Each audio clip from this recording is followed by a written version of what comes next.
même se demander pourquoi, hein. Les gens oublient toujours de se poser la question pourquoi. Remarquez, ça peut être une qualité comme ça peut être un défaut. Ce qu'il y a de bien avec les opinions tranchées, c'est que ça relance le débat. En somme, vous êtes une sorte de provocateur. Question de point de vue, l'émission qui traite de la contre-culture, des alternatives, des transformations sociétales, passe sur Radio Pulse le lundi soir entre 20h et 21h. La télévision nous a appris à croire qu'un jour on serait tous des millionnaires, des dieux du cinéma ou des rockstars. Mais c'est faux. Nous apprenons lentement cette vérité. On en a vraiment, vraiment plein le cul.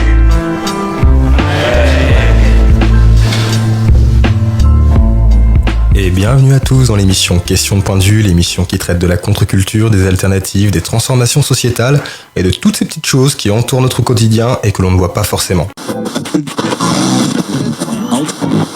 Donc pour notre toute première émission, le thème qu'on a choisi est un thème qui nous tient énormément à cœur. Il s'agit bien évidemment du skateboard et son cheminement au travers de la contre-culture urbaine et de la culture institut du sport. Qu'est-ce qu'on entend par là ? Le skateboard, vous le savez, c'est généralement considéré comme un sport ou comme un art de jeunes, comme une façon de vivre, une éthique de vie qui souvent s'oppose à l'ordre, à la morale, très fréquemment d'ailleurs aux policiers. Et d'ailleurs, ce sport est devenu de plus en plus populaire au travers des années. C'est ce qui fait qu'aujourd'hui, on voit de plus en plus de compétitions émerger, on a carrément des skateparks dans toutes les villes de France, et là, actuellement, on parle d'avoir du coup une compétition de skate aux Jeux Olympiques. Très bien. La question qui se pose, c'est est-ce que toutes ces innovations, tous ces changements qu'on voit au travers du skateboard correspondent à l'esprit du skate ? C'est ce qu'on va essayer de travailler pendant tout ce mois-ci, donc au travers de nos 4 fameuses émissions dont je parlais tout à l'heure. Donc sur la première séquence, on va bien évidemment présenter qu'est-ce que le skateboard, son histoire, ses origines, à quoi il sert. Dans la deuxième émission, nous aurons l'occasion de voir Théo Martin, donc du coup qui est un jeune skateur alençonné, qui a fait du skate pendant 15 ans, qui est un acteur local du skateboard. Il a fait de nombreuses compétitions à Lisieux, à Coutances, à Alençon, à Saint-Denis-sur-Sarton, notamment à Caen aussi également. Et dans la troisième émission, nous aurons certainement un débat de nouveau avec Théo Martin et certainement un invité mystère sur est-ce que le skateboard tel qu'il est pratiqué aujourd'hui correspond à la mentalité du skate comme on peut le concevoir aujourd'hui. Sans plus attendre, on va dorénavant commencer notre émission par une musique qui a bercé tous les amateurs de skateboard et surtout de jeux vidéo. Je pense que vous connaissez tous le titre de cette chanson. Il s'agit bien évidemment de Guerrilla Radio de Rage Against the Machine, la célèbre musique qu'on pourrait retrouver sur Tony Hawk Pro Skater 2 et qui a bercé de nombreuses générations de joueurs de jeux vidéo mais également de skateboard. Donc du coup, la célèbre musique d'introduction du jeu vidéo Tony Hawk Pro Skater 2. Vous êtes bien évidemment sur Question de point de vue et on aborde le thème du skateboard aujourd'hui.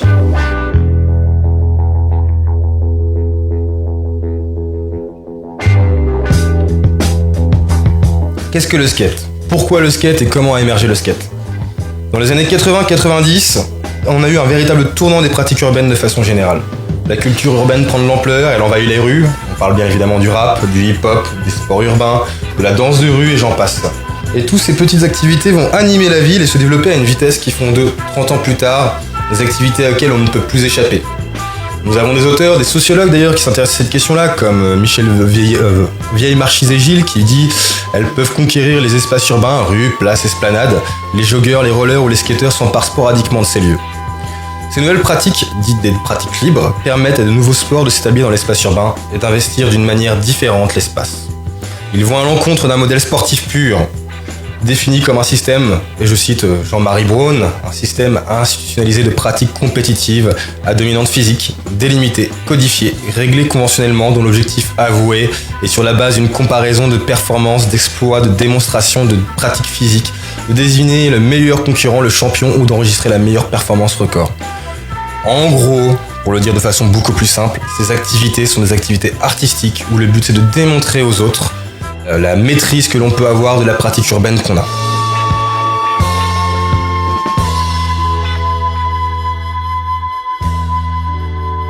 Effectivement, ces nouveaux sports urbains vont à l'encontre d'un modèle beaucoup plus répandu que le modèle sportif classique. On peut penser bien évidemment au foot, à la course à pied, au basketball, où là l'idée c'est de travailler en équipe ou non, d'avoir un coach, d'être dans une institution, d'être dans un cadre défini, où le but du jeu va être de gagner contre une autre équipe, en vue soit de faire reconnaître son maillon, soit de faire reconnaître sa ville ou autre institution, quelle que soit la manière dont vous le pratiquez. Il s'agit donc de pratiques sportives libres et autogérées. correspondant à une évolution qui, on pourrait dire, significative de la perception de l'activité sportive. Celle-ci étant déplacée d'un objectif de compétition vers des fonctions de convivialité et d'hygiène de vie. D'ailleurs, la plupart de ces pratiquants ne semblent pouvoir affirmer précisément s'il s'agit d'un sport ou d'une activité sportive. Nous avons rencontré quelques années un jeune skateur d'une quinzaine d'années qui nous a confié sur ce sujet-là que je cite, je pense que c'est les deux. Il y a un côté à la fois artistique, il y a un côté aussi compétition, une dimension de progression également. Mais c'est pas forcément ça qui est le clé de mon activité. Le clé de mon activité, c'est le but du jeu, c'est que je puisse m'amuser. D'ailleurs, différents sociologues comme Marc Touchet et Michel Fize précisaient à ce sujet que nous serions dans une espèce de sphère du jeu. En ce sens, nul doute n'est permis, le skateboard est bien un jeu. Il y a d'abord pour les enfants, qui monte de plus en plus tôt sur les planches. Avec l'entrée dans l'adolescence, le skateur change de visage. D'abord, le skate est à présent debout. Ensuite, il est redressé à l'image d'un lointain ancêtre, sortant de son animalité, puis il se tient fermement sur sa planche. On reconnaît bien là une belle comparaison, on peut considérer le skateur comme étant à l'origine même de la vie. Nous pouvons dégager 3 grandes pratiques sportives majeures qui ont pris de l'ampleur dans ces 30 dernières années. Il y a le skateboard, le BMX et le roller. Nous avons choisi de nous concentrer sur le skateboard parce que le skateboard a ce côté un peu mythologique. On voit un peu les skateurs se balader dans la rue, grinder sur des marches par-dessus des marches d'escalier, faire des slides sur des rampes. Et ça a été un peu le sport majeur des années 90 jusqu'aux années 2010. Bref, un petit rappel historique du skateboard serait pas un mal avant d'aller plus loin. Donc c'est une pratique qui est née aux États-Unis dans les années 60. Elle est issue du surf et elle avait pour revendication de permettre aux surfeurs de continuer de pratiquer de la planche, de la glisse, sans la contrainte naturelle de la vague, dont le surfeur ne pouvait pas attendre toujours le lendemain matin pour pouvoir aller justement rider de façon générale. À la base, l'objet est plutôt rudimentaire et il n'a jamais cessé d'évoluer pendant les années 60-70. En 1973, on voit apparaître les premiers trucks. Donc les trucks, c'est les trucs métalliques qu'on a sous les planches de skate. Et c'est ce qui permet une meilleure flexibilité des mouvements sur les hanches. Puis par la suite, on va voir apparaître des roues en uréthane, c'est-à-dire qui permettent d'accentuer ou non la souplesse des roues, et c'est ce qui permet en l'occurrence aux skateurs de pouvoir rider sur le bitume sans jamais tomber ou sans jamais se blesser. Toutes ces avancées technologiques, la popularisation de la planche à roulettes, feront qu'en 1975, plus de 15 millions de planches seront vendues aux États-Unis. C'est dans cet apogée du skateboard que ce dernier migrera en Europe dans les années 76-77, où il crée un véritable boom. De 1978 à aujourd'hui, le skate s'est intensifié. De nouveaux équipements sont créés dans les villes, aménagement de skateparks, des magazines fleuristes comme Sugar Magazine. La télévision et le cinéma s'y intéressent. On peut penser par exemple au film français de Michael Schock, La folie du skateboard, ou encore le très célèbre Lord of Dogtown de 2005, qui est un véritable hommage aux pionniers de la planche à roulettes. De même, les manifestations sont créées dans le cadre de cette pratique, telles que le Grand Prix de skatepark du Trocadéro du 22 avril 1978, ou encore le skatepark de la Foire de Paris du 29 avril au 15 mai 1978.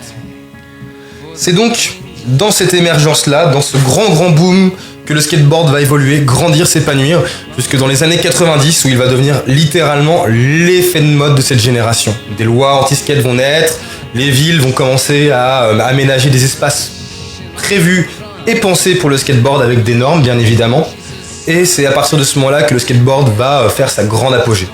Et pour rester sur ce thème historique, je vais vous passer Two Space Trucking complète de Deep Purple, qui est la musique de Lord of Dogtown. Donc nous parlions du skateboard actuellement et du coup nous parlions surtout de son évolution. Et c'est justement dans les années 90 où nous en étions arrêtés, parce que justement le début des années 90 va voir émerger quelque chose de nouveau au niveau du skateboard, c'est-à-dire que le skateboard s'affine, maintenant il y a du concave sur les planches de skate, c'est-à-dire qu'elles sont un peu plus creusées à l'intérieur pour pouvoir faire des figures un peu plus performantes. Les nouvelles roues dont on parlait tout à l'heure, qui sont en uréthane, qui maintenant deviennent populaires et qui prennent des formes beaucoup plus allégées, beaucoup plus fines, de telle manière à ce que le skateur puisse aller beaucoup plus vite. On voit des roulements professionnels apparaître, des grandes marques de skateboard qui font leur grand succès, tels que Flip, Girl et ainsi de suite. Et on a une véritable explosion du skate dans les années 90 aux États-Unis, mais notamment aussi en Europe. C'est aussi le moment de l'apparition d'une nouvelle forme de figure du skate. On peut penser notamment au grand Rodney Mullen, donc au skateur reconnu pour toutes les figures qu'il a inventées, telles que le impossible, le kickflip, le hill flip, le varial hill flip, le 3-6 flip aussi, le fakie 3-6 flip, le half calba impossible, le 3-6 impossible, et ainsi de suite, et ainsi de suite, et ainsi de suite. Le skate se popularise, devient technique, il est appris et apprécié de nombreuses personnes. On voit de plus en plus de noms qui commencent à émerger, tels que celui de Eric Coston, reconnu pour son fameux Coston Grind, le fameux entre guillemets nose grind de côté. Bref, je ne rentrerai pas dans toute la terminologie technique du skateboard, sous peur d'en perdre la moitié d'entre vous, mais le skate devient véritablement un nouveau mode de vie. Les rampes d'escalier deviennent des marches, ou des gaps comme disent les jeunes. Les d'autres rampes d'escalier deviennent des rails. Les trottoirs deviennent des tables à manuel, les endroits où les skateurs vont s'amuser à sauter pour pouvoir tenir en équilibre ou non. Les marches deviennent littéralement des gaps ou des obstacles à franchir en saut. Et nous avons bien évidemment donc les bancs, tous les trottoirs incurvés qui deviennent des curbs, donc des endroits où les jeunes vont pouvoir glisser, s'étendre, pouvoir faire de multiples figures. C'est ce qu'on appelle le début de ce qu'on pourrait appeler le skateboard artistique et le skateboard surtout de contre-culture. C'est-à-dire qu'on est sur une culture du sport qui nous apprend qu'il faut être en club, il faut payer une adhésion, il faut avoir un maître, un coach, quelqu'un qui nous apprenne à faire une figure et qui nous encadre surtout dans la pratique de notre art ou notre discipline. Et le skateboard est complètement l'opposé de ça. C'est des groupes de jeunes, ils ont généralement pas de coach, pas de façon d'apprendre le skate, ils s'inspirent des vidéos de skate qu'ils voient sur internet. Ils font des figures de par eux-mêmes, des amis à eux viennent leur apprendre des figures qu'ils ne savaient pas faire et vice-versa, il y a un échange qui se crée. Et le skateboard devient quelque chose d'un phénomène mais totalement nouveau. Mais c'est pas pour autant un phénomène qui est totalement libre et gratuit. Puisque c'est aussi un énorme phénomène commercial, parce qu'il va y avoir le développement de nombreux skate shops dans toutes les villes, notamment aux États-Unis, mais aussi en France, qui vont faire du commerce du skate, donc qui vont vendre différentes planches de skate, qui vont être fabriquées en Chine, qui vont être fabriquées au Mexique. Et le skateboard du coup se commercialise et se popularise au point que ça devient littéralement une machine économique sans précédent. Une machine économique suffisante pour voir apparaître la première génération des professionnels du skateboard. On parlait tout à l'heure de Rodney Mullen ou de Eric Coston, mais il y en a toute une flopée d'autres. On pourrait penser à Andrew Reynolds, qui est un grand nom du skateboard de cette époque-là, ou encore à Dawan Song, qui est un skateur qui fait des figures sur des mini-rampes. On peut aussi penser à Chris Aslam, qui est aussi un grand novateur dans ce domaine-là. Et ces skateurs, qui sont pourtant en train de jouer sur une planche à roulettes, deviennent riches à leur tour et finissent par faire populariser le skate au travers de l'univers de la vidéo du skate. La vidéo du skate, c'est ce qui va permettre du coup de rendre encore plus populaire le skateboard. On voit émerger de nombreuses vidéos qui servent à la fois de cours d'apprentissage pour les jeunes, qui permettent de faire la propagande, la promotion de cette contre-culture urbaine. Et les jeunes se les approprient, toutes ces vidéos de skate. Elles deviennent toutes anthologiques et deviennent un véritable fantasme pour la plupart des gens. On peut penser notamment à la célèbre Ray White, la vidéo de Girl Skateboard, où il y avait littéralement un hommage à un skateur qui était mort dans une piscine, en l'occurrence Kenan Milton, qui a fait le tour du monde, où on voyait des skateurs qui faisaient différentes figures, qui étaient toutes beaucoup plus compliquées les unes que les autres, et où on avait aussi une qualité au niveau du montage vidéo. C'est-à-dire que le réalisateur s'était vraiment fatigué à pouvoir faire pondre une vidéo qui est vraiment de la gueule.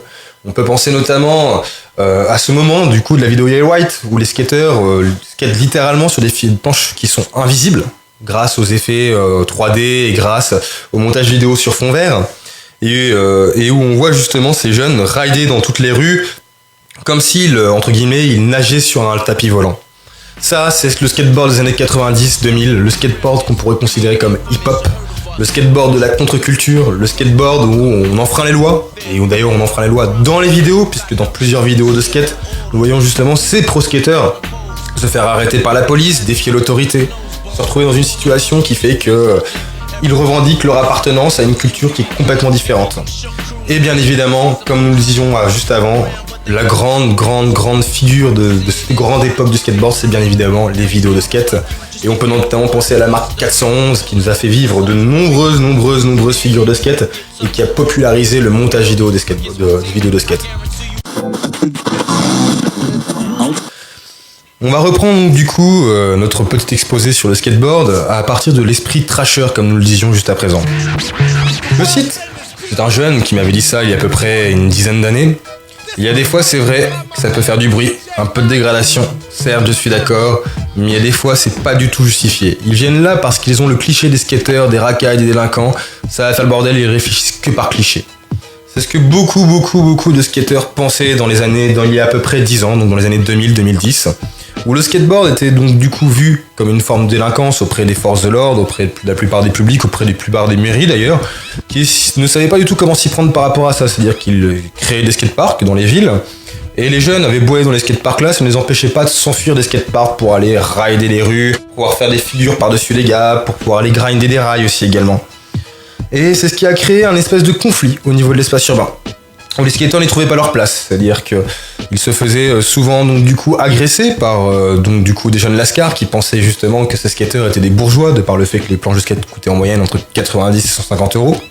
Ils se faisaient notamment aussi arrêter par les forces de l'ordre, qui les considéraient comme des délinquants, comme des dégradateurs du mobilier urbain. Ils se faisaient aussi arrêter donc du coup par les petits vieux, qui étaient peut-être parfois les plus agressifs d'entre nous. C'est-à-dire qui arrivaient avec leur petit sac et qui venaient vous cogner dessus en vous disant que vous étiez une bande de délinquants et de malfrats. Et c'est ce phénomène qui a permis justement, qui a fait en sorte que la plupart des skateurs sont entrés dans ce qu'on appelle la mode du trasher. Donc le trasher, donc de la racine latine, enfin de la racine anglaise, trash, qui signifie justement s'opposer justement à quelque chose, exprimer le fait qu'on est dans cet esprit un peu sale, un peu dégueulasse que peut être le skate, quoi. Et c'est ce qu'on appelle, donc du coup, pour de nombreux sociologues, un décalage entre ce qu'on appelle le champ social de la jeunesse et celui de la vieillesse. On peut penser notamment à Pierre Bourdieu, qui avait travaillé sur cette question-là dans les années 2000, notamment d'ailleurs dans l'émergence du skateboard. Et c'est ce que dit Pierre Bourdieu, c'est que dire que tout au long de l'histoire, on a été accablé par différents mots qui visaient à discriminer du coup la jeunesse de façon générale. On peut penser au mot garnement, qui est arrivé au XIVe siècle, les coquins, au XIIe siècle, ou encore les polissons, qui c'est plutôt une expression du XVIIe siècle, ou les gosses, expression de la Révolution française. Et plus spécifiquement avec l'explosion de l'urbain au XXe siècle, maintenant on parle de violence urbaine jeune, on parle de lascar et de racaille, et on a affilié justement l'esprit du skateboard moderne, de par le fait qu'il s'opposait à une certaine forme de norme et d'autorité, à ce champ lexical du coup des sales gosses, des coquins, des lascars et de la racaille. En l'occurrence urbaine.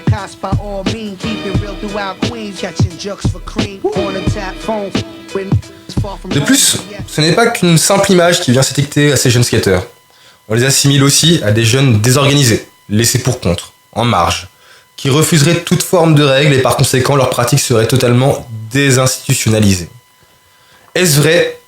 De nombreux auteurs tendent à nous dire le contraire. Nous avons par exemple Gilles Vieille-Marchizet, comme nous citions tout à l'heure, qui disait « L'institution est considérée comme un groupement social légitime autour d'un agir commun qui se cristallise dans le temps et se fixe dans les espaces donnés. » En d'autres termes, il s'agit d'une façon de considérer l'institution comme quelque chose qui n'est pas, qu'on ne vous impose pas, c'est-à-dire que l'école par exemple c'est une institution qu'on nous impose, mais l'institution peut être aussi quelque chose que nous créons. Et donc du coup son hypothèse à lui c'est que le skateboard c'est créer sa propre institution.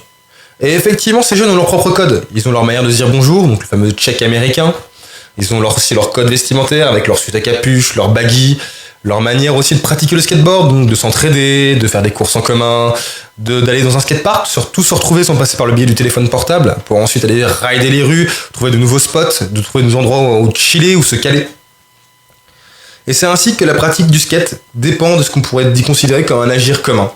Puisque comme nous l'avons observé, ils sont nombreux à le pratiquer et à la fois, ils ont différentes manières de le concevoir, différents styles qui sont similaires ou pas similaires et qui ont tous un point névralgique commun du fait qu'il y a une culture qui les unit tous. C'est-à-dire qu'un kickflip reste un kickflip, un flip reste un flip. Une figure de skate ne change jamais. Par contre, la manière dont l'un va le pratiquer, l'autre va le faire, va être complètement différente et perçue de façon différente pour ces jeunes. Cette pratique, du moins en elle-même, n'est pas illégale d'ailleurs, rappelons-le. Il existe, comme nous le disions tout à l'heure, des magasins spécialisés, des revues de presse, on peut acheter des skateboards basiques dans n'importe quelle grande surface. Et d'ailleurs, ces pratiquants de la planche à roulettes sont souvent soutenus par leur famille. C'est donc dans l'usage qu'ils font du skateboard qu'ils rendent la discipline illégale, de par son emploi dans des endroits qui ne sont pas appropriés, comme le fait par exemple de sauter par-dessus une muraille pour pouvoir aller skater dans une école publique. Ces situations d'illégalité ne semblent d'ailleurs pas les inquiéter ces jeunes, puisque pour eux ça fait partie du jeu. Je me souviens d'un jeune qui m'avait dit un jour « Ouais, c'est ce qui fait le charme du skateboard, c'est ce qui fait que s'il n'y avait pas tout ça, dès le début on n'en ferait pas. Tu commences ça à l'adolescence parce que c'est justement ça, il y a une dimension un peu hors la loi. Et du coup t'aimes bien défier un peu l'autorité et je pense que c'est grâce à ça qu'on est motivé à pouvoir faire du skate. C'est qu'un avis comme un autre, je pense pas que tout le monde pense comme moi. » C'est donc dans ce cadre-là, du coup, que les jeunes commencent à assimiler le skate, cet esprit entre guillemets un peu trasher, où le but du jeu c'est de défier l'autorité, de montrer du coup à la population urbaine et à l'espace urbain de façon générale que on existe, on est présent Et cet espace-là, il appartient aussi bien à la personne âgée qui est côté, aussi bien au Lascar qu'à moi qui est sur ma planche à roulettes et qui a décidé de ne pas m'asseoir dessus. Et pour refléter cet esprit-là, j'ai décidé de vous faire découvrir la musique de Frank Black Los Angeles, qui est la musique de la part d'Eric Coston dans la vidéo La Yeah White. Qui pour nous justement, comme nous l'expliquions tout à l'heure, illustre parfaitement cet esprit un peu entre guillemets rebelle du skateboard. Mais qu'en est-il du skateboard d'aujourd'hui ? Ça, c'est la grande question que nous aimerions tous nous poser actuellement. Le skateboard, c'est d'une part institutionnalisé. Qu'est-ce qu'on entend par là ? C'est-à-dire qu'il s'est, devenu quelque chose de banal, quelque chose qui est assimilé et qui est surtout quelque chose de maîtrisé du coup par l'espace public. Le skateboard a du coup bien changé. C'est-à-dire que ce n'est plus une pratique sportive dite pure, c'est une pratique sportive dite différente.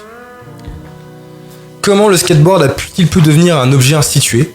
C'est ce qu'on va essayer de comprendre.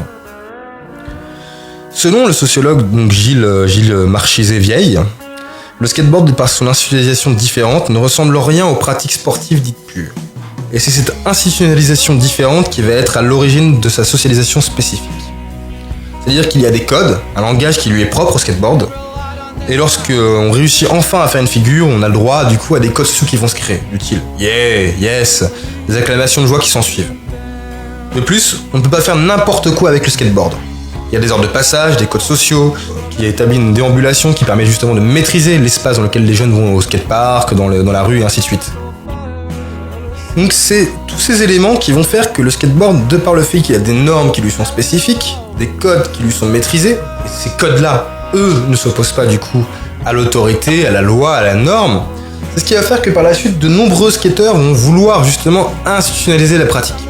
C'est ce qu'on va appeler donc l'émergence donc du coup des compétitions de skate, des démonstrations qui existent déjà dans les années 70, mais qui n'avaient que pour but de faire empocher de l'argent pour ces skateurs-là, qui n'avaient pas pour but justement de entre guillemets rendre légitime la pratique. Tandis que là, la quête de ces dernières années pour les skateurs, ce n'est plus entre guillemets de gagner de l'argent et de faire vivre leur sport ou leur passion, mais bien de rendre légitime cette pratique. C'est donc dans ce cadre que la plupart des jeunes, donc, du coup, ont choisi donc du coup de créer des associations, donc de créer des associations autour des skate shops, de faire des vidéos où il ne s'agit plus seulement de montrer de nouveaux spots et d'enfreindre entre guillemets la loi ou l'espace urbain de façon générale, mais aussi de montrer qu'on peut faire de l'esthétique avec le skate. De nombreuses personnes en font leur métier, notamment des réalisateurs, des monteurs vidéo, des personnes du coup attachées du coup à l'univers du skate, mais qui souhaitent aussi pouvoir entre guillemets gagner leur vie sans se faire passer pour des adolescents, de façon générale. Et puis les skateurs commencent à vieillir, les trottinettes ont envahi les skateparks, et les skateurs jeunes sont maintenant vieux, et les vieux n'ont pas réussi à renouveler l'esprit du skate auprès des nouvelles générations. Ce qui fait que petit à petit, on voit donc du coup de plus en plus de skateurs d'une trentaine, quarantaine d'années errer dans les skateparks et qui ne souhaitent plus par ailleurs du coup se faire contrôler par la police vu leur grand âge pour avoir sauté par-dessus 4 malheureuses marches. C'est ce qui fait qu'aujourd'hui maintenant, le skateboard est rentré dans ce qu'on pourrait appeler communément le processus d'institutionnalisation, comme je l'expliquais au tout début de cette partie.